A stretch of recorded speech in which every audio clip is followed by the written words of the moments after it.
7 questions in a session, chopped it up with Chris Cat. Yo, it's Philly FLYBOY, and you watching 7 questions in a session. Let's get it. My life. Yeah. Fuck you mean? They say you can't let a hoe, so I only love one. Yeah, it's time to pop them bands. I'm in pain, let's have fun. I can only run it up. Had a heart, can't feel one. I've been going through some shit, so I guess I'm on the run. They say you can't let a hoe, so I only love one. Yeah, it's time to pop them bands. I'm in pain, let's have fun. Yo, this is Will Caddy Chris, man. You are now watching 7 questions in the session.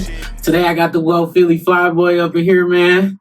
And you already know we finna get into this interview. First thing first, go follow the sponsors. Billionaire Hemp Wraps. Treat your lungs better. Spray 420, best car deodorizer out here. And 8 off the bone, men's and female oils. Come get you some so you can get you some.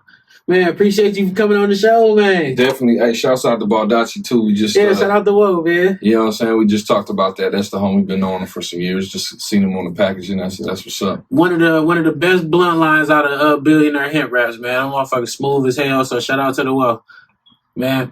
So the first question I always ask everybody, bro, is like, how did the name come about, man? I mean, the name shit is like a revolving door of the same question all the time. So obviously, Philly FLYBOY, everybody just assumes off the rip I'm from Philadelphia. So I'm correcting that like on a daily basis. Even though I shout out Milwaukee and I talk about Milwaukee all the time, I get hit up by all the Philadelphia dudes and just people in general like, yo, what's out of Philly from? And it really just boils down to, it's a childhood name. My middle name's Philip. Okay. So when I was a kid, they used to call me Philly. So when I was doing all this, you know, I started doing music and running the studio and all that stuff. And everyone just called me Philly. But Philly on the Google search, you ain't going to, it's a rap for you. You know what I'm saying? It's going to be Philadelphia. Just it's going to bombard that. So when I was coming up, you know, I was a basketball player. I did all kinds of stuff. And all the girls would always be like, you fly, boy, you fly for a white dude, da-da-da. So that was kind of like a little high school nickname. So I kind of just combined it both. Philly FLYBOY, shit rolls off the tongue. Nobody had it on any of the social media networks. The emails, everything was wide open on it. So the web address, everything. So I've been Philly for years. The Philly FLYBOY was basically just to alleviate the Google search. So, I mean, no one really calls me Philly FLYBOY. Everyone just call me, or PFB. You know, PFB's a name Tip's cousin actually gave me on some random shit, like PFB, and that shit. I'm saying he just pulled up on me one day on set, and he was like PFB, and I was like, that's it right there. I got the PFB hats, I got the PFB everything now. Man, you said, bro, you used to do music, man. Like, how did you know you fell in love with music? Like, what was that point? I mean, I was always like in the mix with all the rap shit when I was coming up.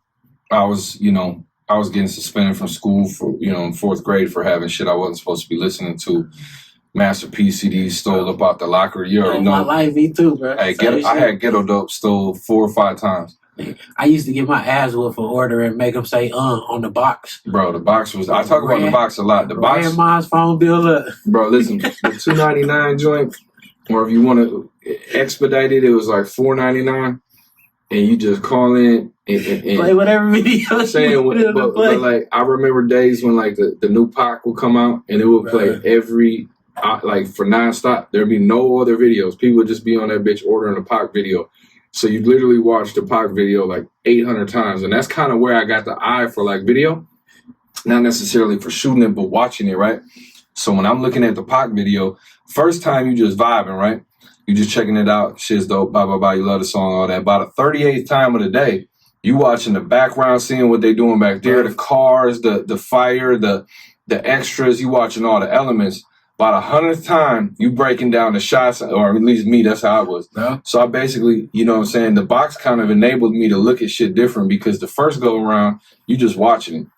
But by the 57th time of the day, and we kept the box on. The box was I can't go off that shit, man. I'm saying we had the 20-inch TV in the living room, just playing the box all day, all music videos.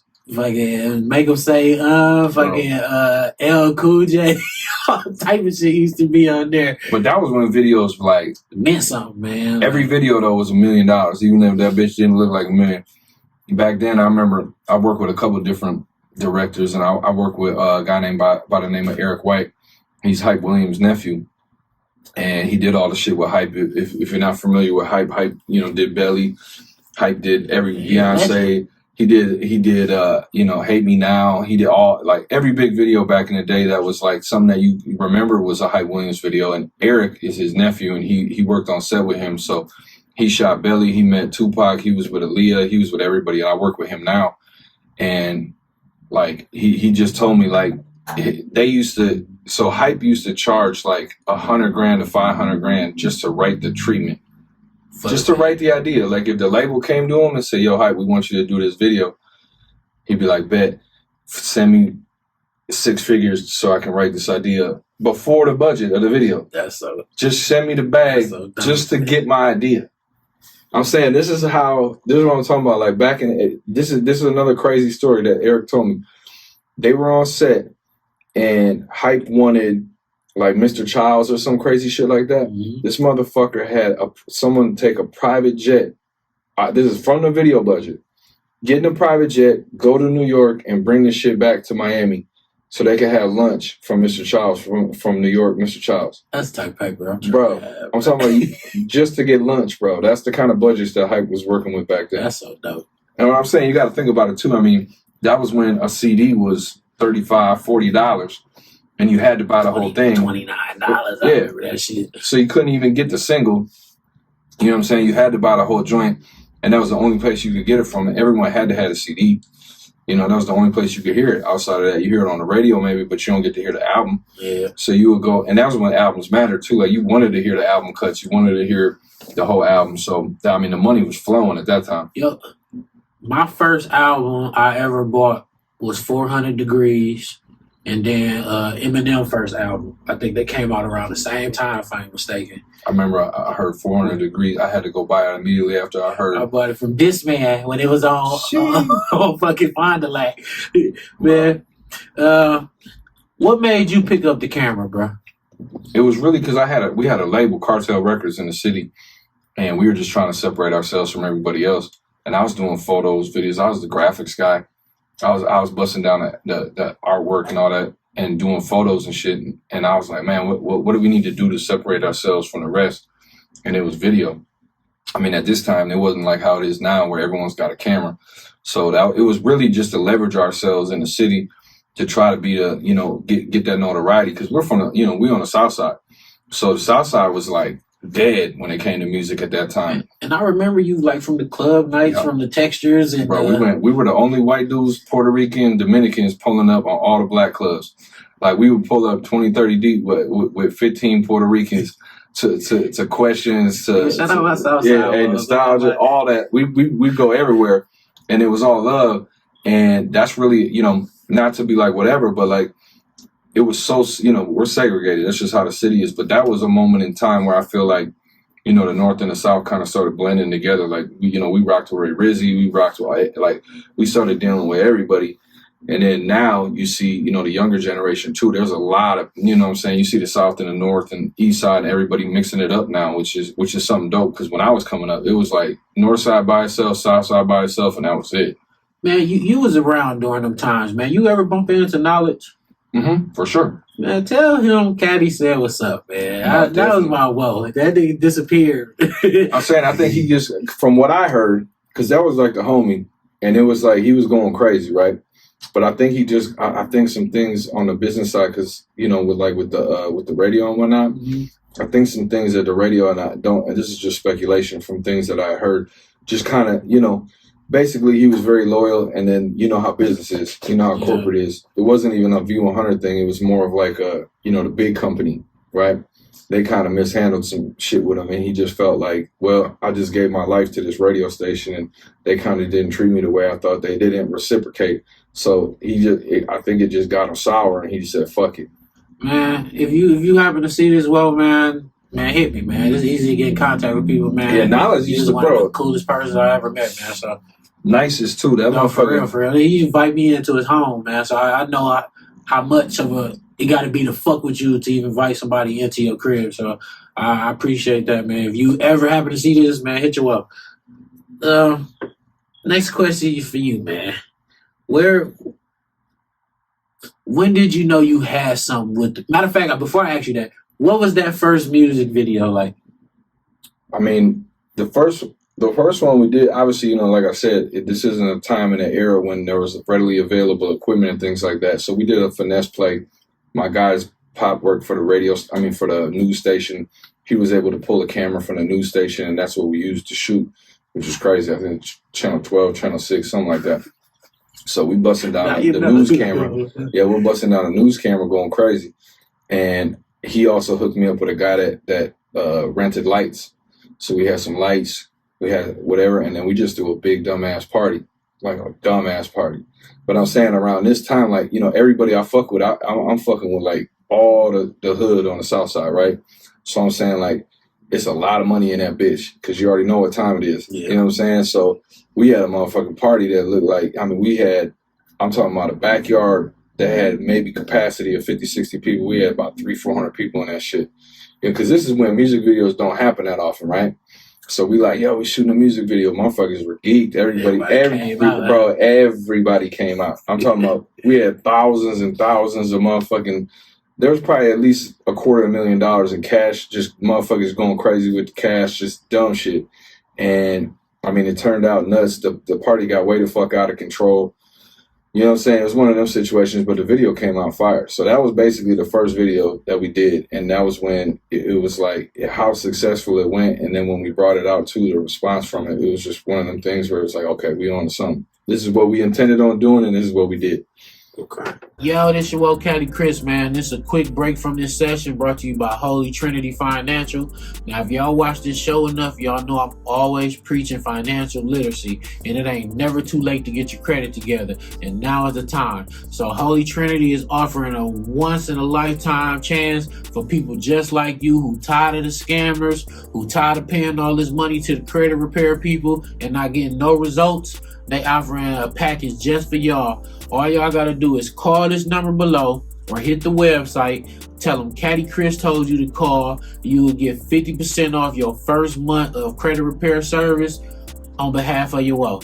So, man, like I said, Holy Trinity Financials. I would never post or promote anything on my show that I didn't believe in. This is not just a paid ad. This is a actual customer talking to y'all. I was one of their first clients, and they got my credit exactly where it needs to be. So again, call this number below, hit the website, tell Holy Trinity Financial that Caddy Chris told y'all to call, and get 50% off y'all first month of credit repair service on your woe. And back to this interview, man. Seeing that being behind the camera is like one of the hardest hustles when it comes to this music. Like, have you ever had one of them I quit moments with yourself? No, and I think that's. I know it sounds crazy, right? But so for me, I always understand, the peaks and the valleys. Like with everything, you working a 9 to 5, you working whatever, your girlfriend, your kids. None ever go smooth, right? So you might as well be doing what you love, because at the end of the day, the love's gonna get you through. Just like with your girl, you might hate your girl, right? But if you really love her, you're gonna stick around. Okay, if you don't really love her, she out the door. She gotta go. Same thing with this video, you know what I'm saying? For me, I love it. So even when it's hard and when it's tough and when things aren't going right or things don't seem to be going right, I'm like, we just in the valley right now, you know what I'm saying? We'll get back to the peak. And then when the peak comes, you just got to really enjoy it, because you know the valley's coming at some point in time. I don't care how big, successful, whatever you got going on, things change. Life is life. So you might as well be doing what you love to do, because at the end of the day, working at Walmart is going to be the same difference. Your manager going to quit, you get fired, something goes wrong, someone, your pay gets cut. It's the same thing. It happens in a normal job. It happens in entrepreneurship. So it's for me, it's at the end of the day, I'd rather be doing something I love and deal with that kind of stress than be doing something that I don't love and still deal with the same stress. I want to ask you, bro, like, when it comes to working with you, bro, what's one thing an artist should know before showing up to the video shoot? I'm gonna have you doing some shit you probably never did before. I'm gonna have you climbing up on a building. I'm gonna put your life at risk to make sure the shot looks good. I'm gonna have you doing shit, but I'm also gonna get you out the way quick. Cause just, one of the things for me is I shoot so much and I film so much. I'm not the 10 takes kind of dude. Like, if you nail the take, you're good. We got that one take. Let's move. I'd rather shoot more shots than the same shot 3 times to get it perfect. You know what I'm saying? So I think that's one of the key things for me as far as how I film. That makes me a lot different than other people. Like a lot of people are just, they feel like they're almost obligated to shoot the same shot like 3 times to make sure you got it. But in actuality, you're burning out the artist. You know what I'm saying? You're putting them in a position of like kind of getting bored of and being on set. I keep it moving. I'm like, boop, boop, boop, boop. And especially when you deal with features, bro. I was chasing Jeremiah like for 3 months for this Twista and Jeremiah record. Jeremiah got 100 things going on. He flying around the world doing all this other stuff. So we trying to get him, and you know how the feature is. He the feature. So it's not his top priority. You know what I'm saying? That's just across the board. When you get a feature, you got to know. You got to go to them. You got to make it as convenient as possible. And you're getting 30 minutes at most. So we went to LA twice. It didn't pan out. Now mind you, Trista's paying for this.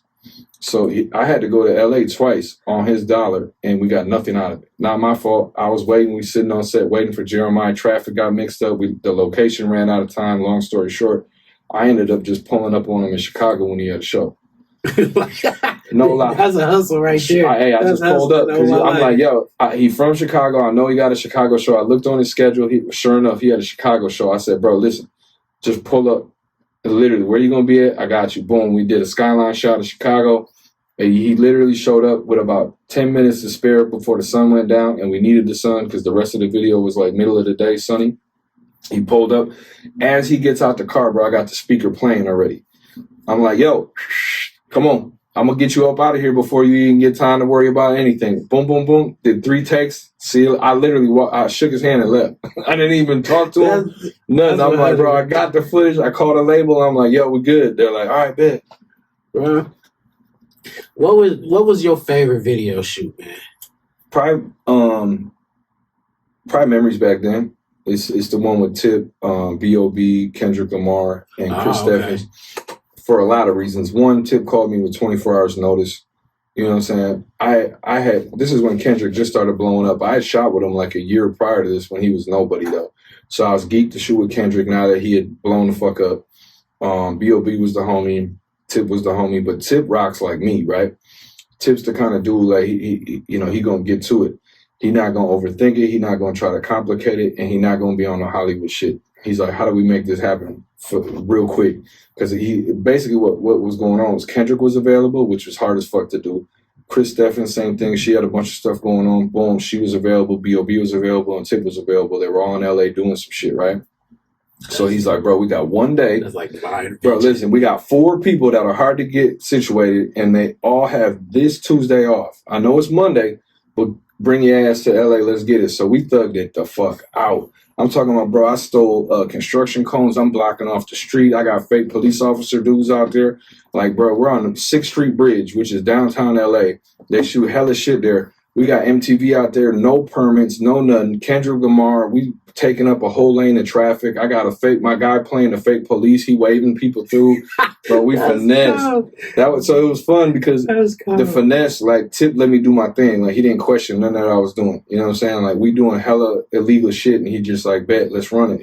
Can we get the shot? Let's run it. If anything would have went wrong, I'm pretty sure he would have had you back too. Oh no, I'm saying like Tip got the bag. And you know the bag at the end of the day, if I go to jail, I know I'm good. Tip gonna make sure I'm bailed out. He gonna make sure I'm good. So that's the reassurance of knowing that Tip's involved and he gonna show up. Tip will show up himself to the jail to put the bread down too. That's what happened, bro. When did you make the transition from not just doing videos but into the movie part of the industry? So I'm real patient when it comes to like learning. And because I'm not formally trained, so I know it takes time to get it right, but I'm also aggressive with like, how do we get it done as fast as possible? I know it's kind of contradictory of itself, but it kind of has to be that way in this industry because at the same time, like, I don't want to run full speed because if I trip and fall, I'm going to bust my head, but I got to be running at a nice little pace. So essentially, I was doing music videos for a couple of years at this point, and, you know, there was just opportunity to create dialogue and storyline within some of the songs call for it. Like if you got a song, like I'm shooting Kevin Gates, right? Kevin Gates tells a story. Yeah. So it's like, you can't just shoot him performing. You know what I'm saying? You got to create the story. You got to show what he's talking about. So I was working with a guy down in Florida, Marco Mall, and he's a film guy. He was helping me with a music video, and he was like, bro, why don't we just create a storyline and put some dialogue in it? And that was like my first experience with doing it. Before, I was just a little buddy running gun, just shooting whatever. Just if it looked cool, I was good, you know? So he put me on game, and immediately, like right away, we shot the Kevin Gates movie where it's 3 music videos that makes one full thing. It was off Luca Brasi too. So it's 3 of his songs, but it's one big story and they play all together. I remember that. Yeah. So when it was like one of them things, you know, like when it happens, you're like, oh shit, like this is what needs to be happening. So I started implementing it into music videos initially because of course I don't have the skill set to do a full movie at this point or none of that, right? So I'm like, I'm gonna learn in small doses with the music videos. I'm gonna add dialogue, I'm gonna add storylines, I'm gonna do all this shit within the music videos, learn the process, and then slowly get into the shit. Well, conveniently for me, you know, I work with Tip all the time. Tip's coming into the movie shit too. So now me and Tip are kind of vibing on shit, and Tip's green, I'm green, you know what I'm saying? So it's like we were able to kind of move forward together too. So we just shot the Apartments with Tip, and that was Tip's first go as a director on something like that, on a feature film. And that was my first time filming a feature. So we collabed together, but it was nice because he surrounded us with all the big dogs, right? And we had the team around us that does movies. So if we were doing anything wrong, they were there to kind of mentor us and keep us in line and make sure we're doing the right shit, right? But we thugging it. Me and Tip he's directing, I'm shooting, and we were thugging it out. But he put together a team of professionals. These guys had been doing this shit for a while. So if there was anything that we weren't doing correctly, they kept us on our P's and Q's. So that's kind of the first progression of getting into the film. And then now I got my own movie. That's Soul, which I actually next. We shot a year later. So I shot The Apartments, and then a year later I shot Soul. Man, why don't you explain to the audience about the movie, man? Why don't you go ahead and do your thing, man? So one of my like probably closest friends, Trae the Truth from Houston. I've been shooting music videos with him forever.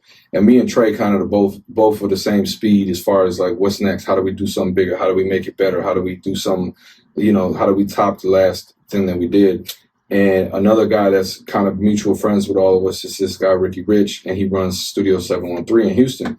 So long story short, we shot a promo short movie for Trae for his album. And when we did it, that shit came out so hard. We were like, damn, we're fucking around, bro. Like, we need to really get to it. So, you know, Rich, basically, he's got a big network of people. He reached out to some Houston screenwriters. Trae got, you know, he got all the comedians. He got everybody, all the locations, everybody from Houston that had shit popping. Put that together, and then obviously I'm filming directing. So we put together this movie, Soul. It's basically, of course, you already know, it's like a Friday, right? And I see this at 2 million views already. Yeah, it's going crazy. That's Trae, dog. Trae got everyone and their mom tweeting this shit, Instagramming this shit. Bro, I'm seeing like he's on TMZ talking about this shit. Like the reach that Trae has, like Israel Adesanya, if you're not familiar with UFC, the light heavyweight champ of the fucking whole UFC's fucking Instagramming, talking about how he watching the Tubi movie. You know what I'm saying? So it's like just random ass, big ass people that are talking about this movie because of Trae, and you know the shit's just running up. But it was one of those things where like it's my first film, but it's really not, because I've done micro pieces of, you know what I'm saying? I've done so much micro pieces of content that are like film that like when I got into the film space, as intimidated as I was, real talk, like I was nervous, I'm intimidated, whatever, but I knew, I'm like, bro, I know what I'm doing, I'm going to be good, you know? Pass me the ball, I got this shit. And how it came together and everything like that, like it just proved to myself essentially like, okay, you got it. And now with the product being out, now you see the response and you see the people that are talking about it and everything like that. And it's like, oh shit, okay, we probably should have done this a while ago, but at least we might be a little late to this shit, but at least we you know what I'm saying? It's where it's supposed to be right now. Do you ever like sit back and look at all the shit you did and be like, damn, bro, I not got to live a dope ass life? Like, hell no, bro. I'd be so, you gotta understand, as someone in the entertainment industry, the fucking problem with this shit is we got a goddamn goldfish memory. You know what I'm saying? Because you know, just how we've been conditioned our whole lives, like what's next? What's next? Not just from us, but like the consumer too. Everybody seeing Soul, first thing they said was, what you shooting next? It's like, bro, I just fucking shot this shit. So, you know, we kind of condition ourselves to, as creatives, to constantly be looking forward. So very rarely do I take the chance to really kind of, you know, look at things and soak it up. But what I do is recently, within the last couple of years, especially during COVID slowed me down for the first time in my life, right? Bro, I'm shooting 10, 12 music videos a month, and then COVID hits and I'm doing nothing. You know what I'm saying? And for the first time in my career, I went, you know, an extended amount of time without filming.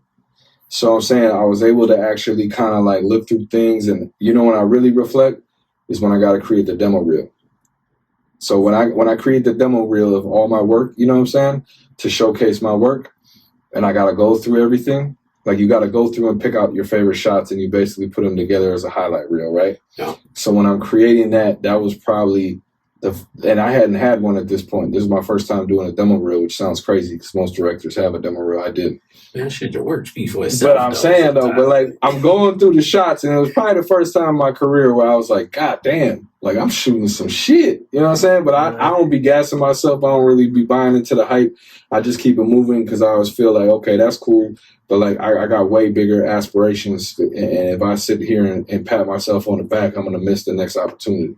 Man, like seeing that, like you starting to really like fall in love with doing the movies. Have you ever thought about doing like a TV show?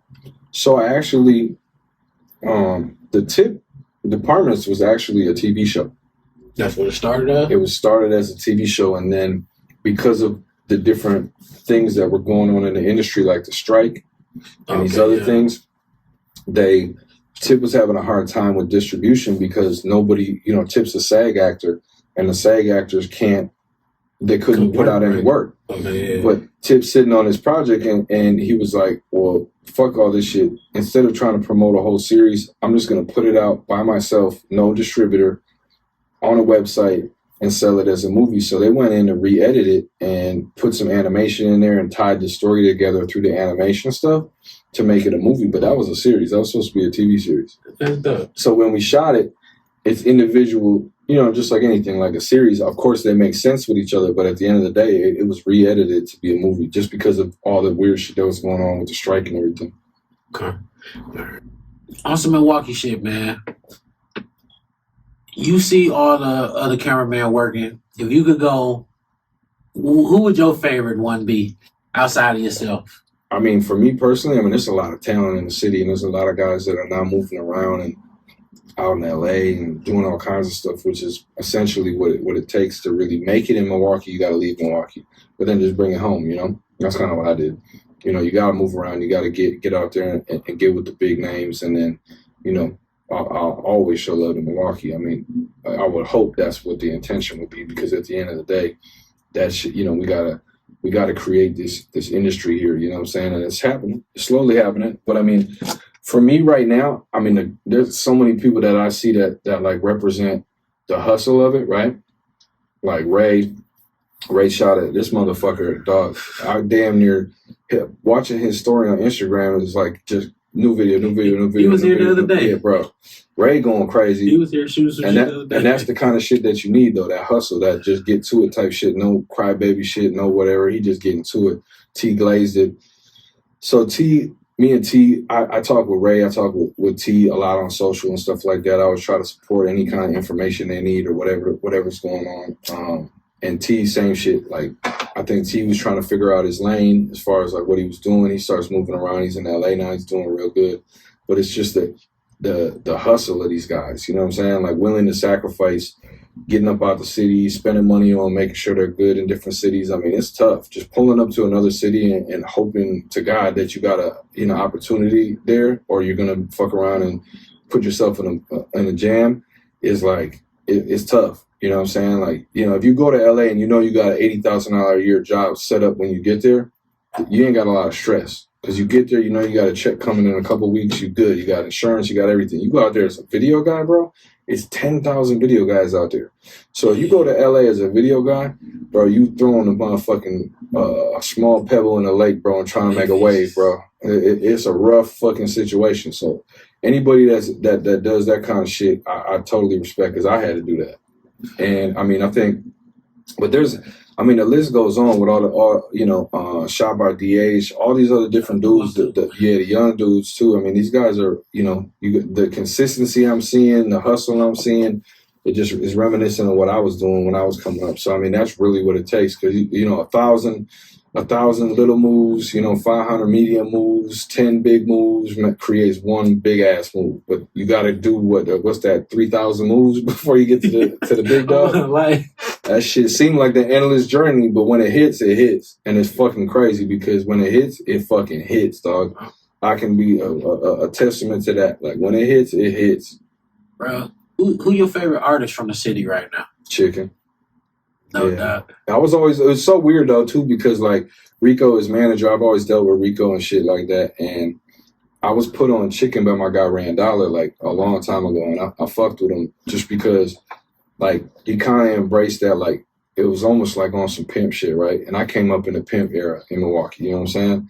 And the way Chicken talks, he got like new age shit, but he sound reminiscent of like how Baby Drew says shit, how Cuckoo says shit, and like, but he puts his new young shit on it, right? So it was like almost like a best of both worlds shit. He stayed super true to the old school Milwaukee vibe, and you already know he got some OGs or somebody talking to him. Mm-hmm. He been around some old heads because the shit he says and how he says it, you can tell he a little bit wiser than his years, and it comes across in his music. So I was a fan of Chicken for a long time through my guy Randall. I was like, all right, this kid got something for sure. And then Rico manages him. Rico hit me like, yo, let's do some shit. So then I was geeked. That was one, like people would be like, bro, you excited to shoot with all these big name artists? Bro, I'm excited to shoot with someone coming up in Milwaukee, bro. Fuck all that shit. So when we shot with Chicken, I mean, that was just as exciting for me to shoot with Chicken. That was recent, a couple months ago.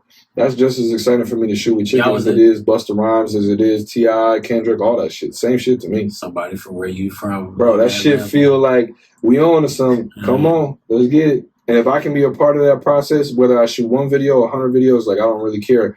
If I can be a part of that, or even I can just be a support system, that's where I would like to be. I don't need to be always in the mix. I'm cool if I just got to be OG in the background, or if you need some advice too. So that's kind of, anybody that's doing shit from Milwaukee just makes my heart smile. Well, one artist from here and one artist from the industry that you haven't worked with yet that you want to. From Milwaukee, let's go to the industry. I would say, so I don't think it's an artist, it's more of a genre, right? Okay.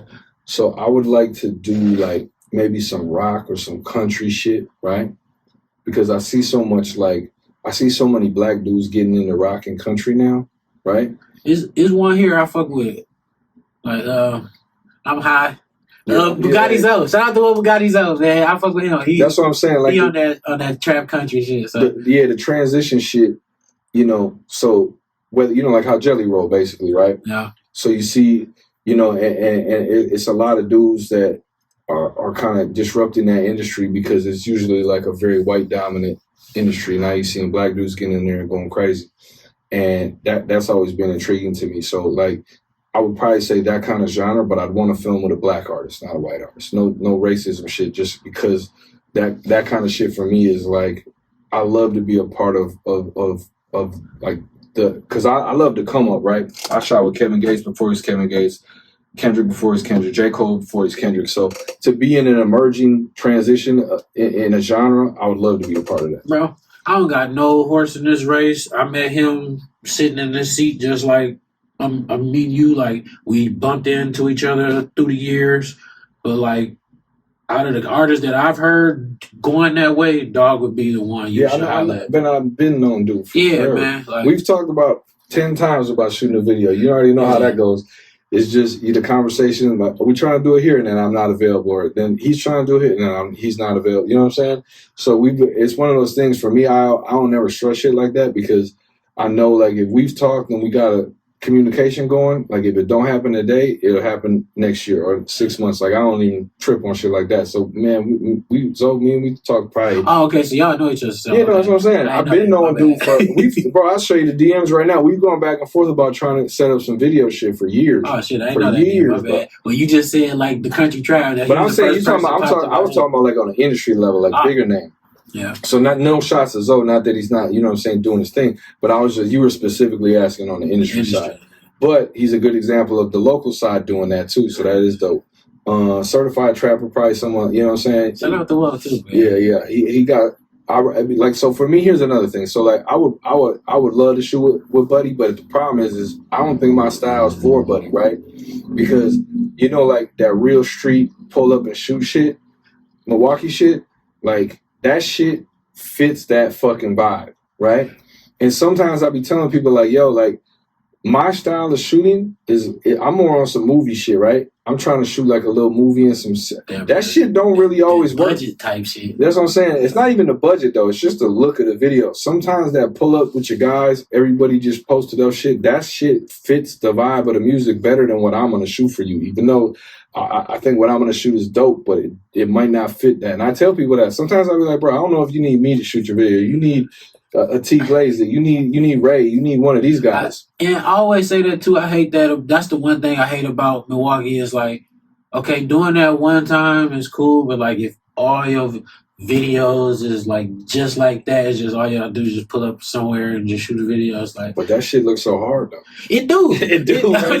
Don't get me wrong. It look dope, but I just pull up and shoot.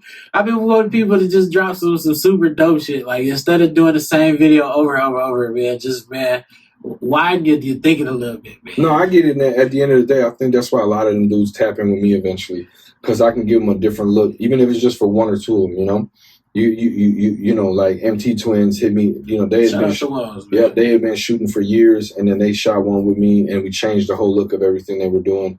And I mean, it's just like anything, you know, you go to different producers for different sound, you go to different recording studios for a different look. So it's the same difference. But I mean, you know, I don't always think I'm the right guy to shoot some shit, but there's, you know, you want to help support and you want to shoot and shit like that. So that's why I mentioned his name just off the strength of the fact that I fuck with the music and the vibe and the dance and all this crazy shit he got going on. I fuck with Certified, bro. Yeah. First time I seen him, I was like, dog, different. I was like, I see why they fuck with him. Like, no, he got star power for sure. You can tell I can tell a motherfucker got star power through the camera. Because you can just, you know, I know because I shoot so many people, I film with people, I can tell you right away, okay, yeah, Buddy's a star. He got star power. Whether he turns it into something or not, that's different. But I'm saying, like, you can tell motherfucker got that presence of, like, this dude could be somebody. I used to want a spaceship cool till I sat up in the bitch, a nigga here touching the roof. I swear to God, I can't do shit you other little niggas do. Yeah, I stay in the fattest whip and switch the shit like switching shows. You cash out on the bitch, can't even knock the pussy loose. Nigga, that's the proof. Baby girl ain't doing shit you other little niggas do. Stacking my cake up to the roof. Nigga ride around with Glock in case a nigga thinking loose. Yo, this your Caddy Chris, man. A quick break from this interview to let y'all know to please subscribe, like the channel, man. Tell your people to follow. Tell your girl to follow. Tell your mans to follow, man. Get us some subscribers. Get us some followers. Share an interview. Yeah, right here. You see it, 7 questions in a session. Instagram, YouTube, Facebook. You can follow my personal page at Caddy CEO_Chris. Follow the channel. 7 questions in a session. Back to this interview.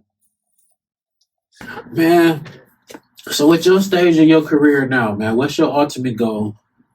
I mean, for me, it's always like a, you know what I'm saying? It's an organic goal because at the end of the day, like, I had a lot of goals back in the day, and then one play would blow them goals out the water. So then if all I was focused on was them goals, I'd have been like, well, I'm good. I met all my goals. Like, I'm good for the year. Fuck it. So I don't never really, like, set a goal. I just basically try to maximize every play. And then wherever it goes, I kind of just look back and just treat them as accomplishments. So the goal thing for me in my industry, unfortunately, is a hard thing to set because one call, one play could take that goal and make it seem like it wasn't even shit. You know what I'm saying? And so for me, I don't really set goals. I just focus on exactly what I'm trying to do. Like I could literally set a goal to shoot 10 movies this year, right? but then I go get, I get hit up by somebody and they want to give me $10 million to shoot one movie, but it's gonna take the whole year to shoot it. So did I fuck my goals up, or am I killing it? But I only did one movie this year, but my goal was to do 10, but now I just did one, but I got a fat ass bag for that bitch. So that's what I'm saying. Like for me, I don't really set goals. I just take everything that I got going on, constantly grind, and then just try to maximize every play, and then look back at it and look at the accomplishments. All right. One of my last questions I'm gonna ask you, bro, like to the beginning cameraman out there in the world, what would be the preferred camera you would tell them to go get if they could afford it? Shit, this iPhone right here. Go for it. I'm saying, like, if you worried about the camera, you worried about the wrong shit. That's not the camera. There's never in the just think about this. There's never in the history of the world been someone hired that you didn't know their name, but you knew what camera they had. You ever been like, yo, hire Buddy with the red cam? I don't know his name, but he's got a red cam. No one's ever said that. They always say, yo, hire Buddy, his shit's fire. Okay? Now, if he shows up with a red cam, you like, oh, shit, we got a red cam. Why he do it. You know what I'm saying? That. But nobody's basing what you do off of your camera no more. Those days are burned the fuck up because everything looks good now. You know what I'm saying? With the right setup and the right lighting and the right shots, the iPhone looks good. Okay? So it's more really about how you use what you use and taking the time to figure that camera out and freak that camera. It's just like anything. Like, bro, what kind of car you drive? You drive a monster truck, or you drive a Ferrari. You drive that monster truck for a year, you're going to be having that bitch hitting corners going crazy, right? You hop in that Ferrari after driving that monster truck, you're going to drive that bitch like shit, right? But then after a year of using that Ferrari, you're going to be whipping that bitch too. It's the same principle with the cameras. Don't worry so much about what camera is and the lens and all this other dumb shit. Like that should not be the focus. The focus should be networking. Because no matter what the fuck camera you got, you can always get a better camera, but like your connections are really what's the lifeblood of your career. So focus all the attention. You're going online all day looking for what kind of camera's the best. Go online and hit up 30 motherfuckers to shoot some shit for them. You know what I'm saying? That's going to put you in a better position than some dumbass camera. So don't burn up the bread on the camera. Just get something that, you feel comfortable with, and then do your thing, and then network, because that network will get you whatever fucking camera you want. The network going to pay for everything. If you ain't got the network, that fucking camera ain't going to do shit. You're going to be selling that camera for half off when the fucking light bill come in the mail, and then you ain't going to have shit. Take that time and energy and focus on networking. Fuck that camera. Glad you just said that, too. I needed to hear that my damn self. Mm-hmm. Man, last question, bro. What Milwaukee mean to you, bro? I mean, I moved back. I moved away twice just for specific jobs, just for like a temporary kind of thing. And I could have stayed after the jobs were up. Like I worked for a TV network, for Ski TV out in LA. I had a 2-year contract with them. I was creative director on the TV show. Moved down to Atlanta because Tip needed me to shoot like 100 Hustle Gang videos. He was like, I need you here for at least a year. So after these things were up, I could have easily stayed in Atlanta or stayed in LA. I came right back home. So it's just, it's the oldest saying in the book, ain't no place like home. And at the end of the day, I feel like we got a lot of work to do still here. You know what I'm saying? And if I can help by any means get us situated to where I don't need to go to big cities anymore because Milwaukee's the spot, that's really the end goal, is to be able to live in Milwaukee and not even have to leave because we are the industry now. Right. That's what I feel like I'm doing with this show, bro. I feel like if I can mix in some of the artists who need to be heard with the artists who have the ear of the city, like, and just trying to boost everybody up to even playing field, bro. Like, I feel like that's what I do this for. So. You think they knew who Greg Street was before Atlanta started popping? Fuck no. He's doing the same shit then as he is doing now, interviewing artists. The artists got bigger. Atlanta artists got bigger. Greg Street got bigger. Because now instead of interviewing the local guy, he interviewing the local guy that blew the fuck up and has the #1 song on the radio. So it's like, it's the same situation. If you make where you're at hot, you know what I'm saying, that you're gonna create a network and a cash flow where you're at that's gonna never end. If you just keep going to other places and making them hot, and you're never going to create that situation at home. It's tough. It's taking years, bro. I've been in this shit forever, and Milwaukee's just slowly chipping away at getting our little spotlight on. But I've seen it happen in Houston. I've seen it happen in Atlanta, New York. I've seen all these little things happen with these different artists. Like I said, I worked with Kendrick before Kendrick, Kevin Gates, J. Cole, all these dudes before they blew. So I've seen it happening in front of my face. And I see it happening now more than ever in Milwaukee. And once it does happen, and once we get that certification of being a city that's known for music, bro, you can't close that door. Mm-hmm. Bro, so this is the point of the interview, bro, where I always say the camera on you, man. Let everybody know where they can find the movie at. Let everybody know your social media, how they get in contact with you, man. The camera on you, man. So it's Philly Flyboy, everything on all social media, YouTube, all that. The new movie Soul is out, starring Trae the Truth and a bunch of other great actors and comedians. It's on Tubi, so it's the free ski. You know what I'm saying? Like, you know, get you that Baldacci pack. You know what I'm saying? Go crazy, watch the movie. There's some dumbass shit in that movie, bro. We shot some real. I definitely brought some Milwaukee humor in that bitch. We mixed it up, did our thing. Definitely check that out. Shouts out to the whole motherfucking Milwaukee. You already know what time it is. Philly Flyboy. My middle name's Phillip, bitch. I'm from Milwaukee. Oh, my life, man. Man, you already know it's your well, Caddy Chris, man. Again, go follow the sponsors. Billionaire Hemp Wraps. Treat your lungs better. Spray 420. Best cardio deodorizer out here. And 8 off the bone. Men's and female oils. Come get you some so you can get you some. Yeah. Even with me smoking, you'll still be able to smell that shit. Come on. That shit take over the room. That shit do. God damn. That shit take over the room. Yeah, man, subscribe to the channel, man. Help me turn this hobby into a hustle, man. We almost there. Help me get a couple dollars off this shit, man. Yeah, we out of here, man. Come on. My life. Yeah. Fuck you mean? They say you can't let a hoe, so I only love one. Yeah, it's time to pop them bands. I'm in pain, let's say